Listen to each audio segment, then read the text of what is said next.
Здравствуйте. Основная тема сегодняшней передачи – мошенничество. Увы, но часть горожан встречается с этим видом преступления не только по передачам российских телеканалов, но и в своей жизни тоже. Но вначале несколько слов о наиболее значимых событиях дня. Здравствуйте. Депутаты окружного совета сегодня приняли бюджет столицы республики на будущий год.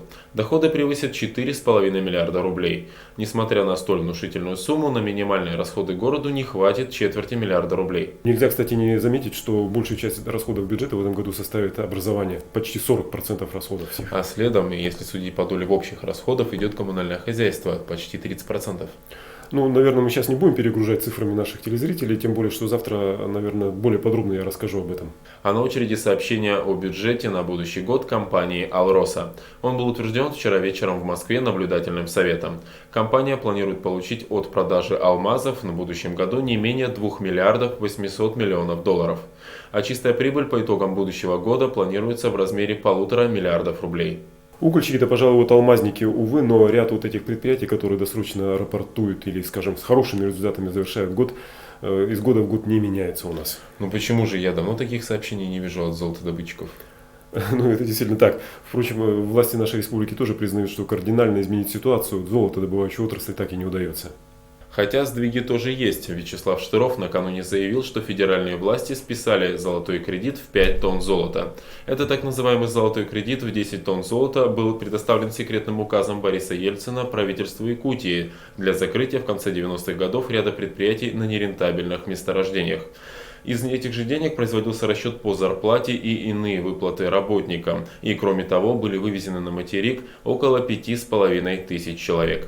Ну что и говорить, это ведь была целая эпопея, ну я имею в виду и вывоз самих людей, и закрытие предприятий, и возвращение вот этой части вот этого золотого кредита тоже. Да, вот по упомянутому указу Бориса Ельцина республика должна была вернуть кредит еще в конце 90-х годов, но возвращена была только лишь часть. Ну вот теперь все-таки списали его, свершилось, да, можно сказать. И, кстати, об угольщиках. Компания «Якутуголь» завершила строительство дома для своих ветеранов в Подмосковье. 40 семей угольщиков встретят 2007 год в городе Чехово. Компания вложила в этом году в переселение ветеранов 90 миллионов рублей. Ну, впрочем, большинство ветеранов угольщиков предпочитают встретить старость все-таки в центре России. Ну да, ведь 80 миллионов рублей из 90 были вложены в покупку жилья в центре. И оставшиеся 10 только лишь были куплены квартиры в Неринге. Да. Ну и вот еще одно сообщение очень короткое об итогах года. Послезавтра в четверг премьер Борисов намеревается выступить с этими итогами в прямом эфире НВК «Саха» с отчетом правительства.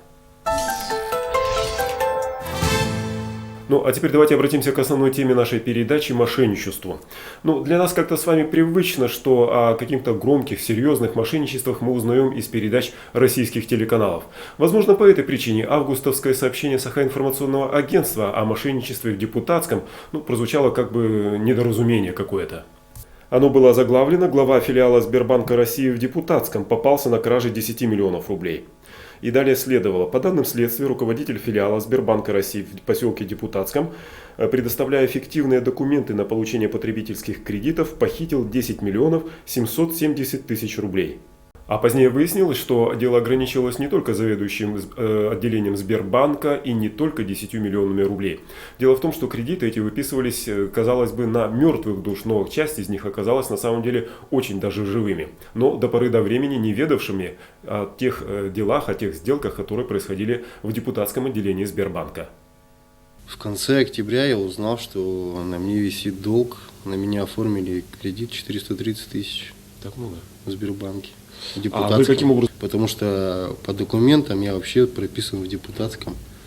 То есть как? По каким документам? По поддельным документам, по которым брали кредит.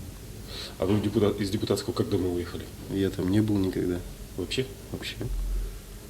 А прописку кто тогда оформил там? Просто у моей начальницы была копия моего паспорта.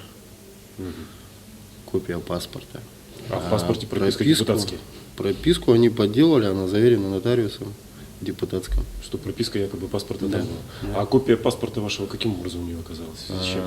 Она у всех брала, кто устраивался к ней на работу. А на работу вы устраивались в Якутске? Да, конечно.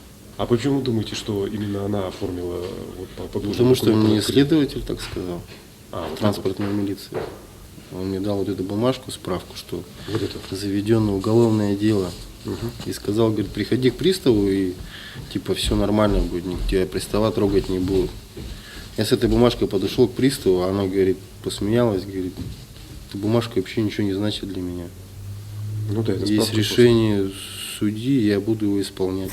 В данной ситуации человек юридически неграмотный, он не знает, он не может в данной ситуации сказать, допустим, прийти к следователю, к дознавателю, взять соответствующее постановление о возбуждении уголовного дела, на основании которого служба судебных приставов не просто имеет право, а обязана приостановить, скажем так, исполнение гражданского или арбитражного или административного дела. И в данной ситуации этот документ, разумеется, называется не справка, а, разумеется, называется постановление. То есть постановление о возбуждении уголовного дела, постановление о признании потерпевшим, постановление, допустим, о привлечении в качестве обвиняемого и так далее, и так далее. Естественно, этот процессуальный документ будет иметь, скажем так, юридическое значение. А справка, ну, справка есть справка. Ну вот на вас она оформила вот такой кредит, а еще у вас какая-то есть информация, сколько человек вот в таком же качестве теперь оказались потерпевшими? Как следователь говорит, почти 57 человек пострадали таким образом. А сумма какая, известно? Да, 29 миллионов она взяла сумму в Сбербанке. Андрей, а вы когда-нибудь сами пробовали кредит получать? Нет? Конечно, это очень проблематично. Чтобы И взять проблема кредит. прежде всего в чем? Ну, многие банки отказывают, что недостаточная зарплата. А по документам, которые на меня оформили кредит, я работаю у нее водителем, или где-то там водителем, получаю 40 тысяч вообще. Ух ты. Ну, хотя у меня ни прав никогда не было, у меня вообще, в принципе, инвалидность, и Ну да. руки нету. В связи с тем, что введены вот эти вот службы безопасности, в чьей компетенции необходимо, так сказать, проверять, что за люди берут кредит, платежеспособные, неплатежеспособные. Вот. Я, например, знаю, что действительно и в нашем Сбербанке, и в банке «Русский стандарт», и в ряде других банках работают, скажем, в службе безопасности специалисты не просто высокого, а высочайшего класса. Поэтому они в данной ситуации до истины, как говорится, докопаются. Это бывшие оперативные работники, бывшие следователи, бывшие дознаватели, бывшие прокурорские работники. Ну а когда по знакомству, то, естественно, как этого избежать? Это никак не избежишь, поэтому будут, скажем так, такие моменты, когда действительно человек может попасться. А куда это сама вот ваша бывшая начальница-то, где она сейчас? Ну, по моей информации, она здесь, в городе, по подписке о невыезде находится. А с кем-то из потерпевших вот вы уже разговаривали после этого, нет? Ну, только с одним человеком, он вроде не хочет с этим связываться, не знаю почему, по каким причинам. То есть как не хочет связываться? Ну, так, говорит. А судебный приказ мирового судьи? Я не знаю, он получал, не получал приказ. И приходили ли ему судебных приставов бумаги. Ну, я и объяснил ситуацию, что меня тоже уверяли, что Не надо обращать ничего не будет, да. Но так как мне пришла такая бумажка судебного пристава, я начал тоже двигаться, шевелиться по этому делу. Если бы я знал бы, что мне раньше такой придет, я бы уже давно бы все это сделал, конечно. А сейчас уже и все сроки по делу как бы вышли. И мне вот осталось буквально 2 дня срок, чтобы подать в Верховный суд на обжалование этого дела. Как мог, я дополнил вот эту ситуацию комментарием адвоката, однако не могу не сказать еще нескольких слов. Вот афера в данном случае, она совершенно очевидна. И довольно часто мы в жизни сталкиваемся тоже с такими же вот как бы очевидными случаями.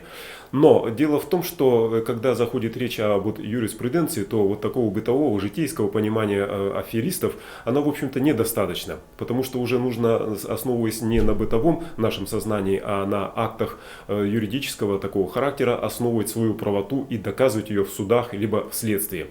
Андрей Безбрыжный, в общем-то, решил, что этого делать не стоит. Вот он на самом деле ничего ни у кого не брал, не украл, и с какой стати он будет тратиться на адвоката с тем, чтобы тот уже квалифицированно вел это все дело.